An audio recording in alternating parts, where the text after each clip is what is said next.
savais que tu avais un point commun avec ton artiste préféré, même avec les plus grands artistes de ce monde? Je te dis tout de suite. Tu es sur ta feuille blanche et impossible d'aller au-delà. Tu tentes de t'inspirer, mais tu te dis forcément, ils sont plus forts que moi, j'y arriverai jamais. Mais sais-tu que tu as des points communs avec ces artistes que tu admires tant? Et en plus de ça, tu as un potentiel fou à exploiter. Oui, avec n'importe quel artiste, qu'importe l'époque, le style ou même l'origine. Allez, je te dis tout. Ce point commun, c'est votre histoire, votre expérience, vos émotions. Forcément, votre histoire va impacter énormément votre art. Bon, ça fait peut-être plus d'un point commun. Tu connais ce gars-là, là? Ouais.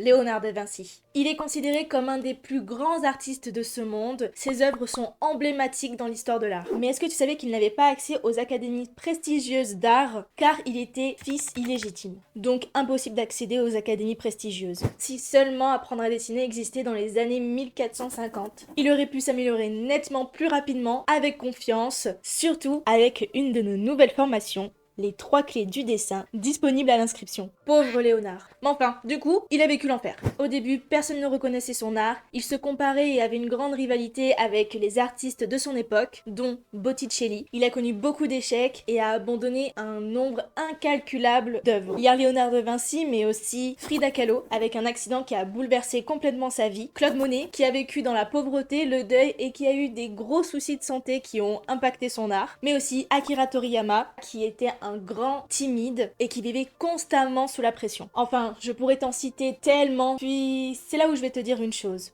Tu es unique, c'est là ton potentiel, car tu as ta propre expérience, tes propres émotions et ton histoire. Il faut simplement la raconter, tu peux surpasser cette feuille blanche, tu peux raconter ton histoire, qu'importe le résultat. La grande majorité de ces artistes ont réussi à surpasser leurs difficultés grâce au dessin et à l'art. Alors, qu'est-ce que t'attends ? À tes crayons pour raconter ton histoire. Dis-moi en commentaire ton artiste préféré, je suis sûre qu'il y a un point commun entre lui et toi. Allez, n'abandonne pas parce que je sais que tu y arriveras. Bisous!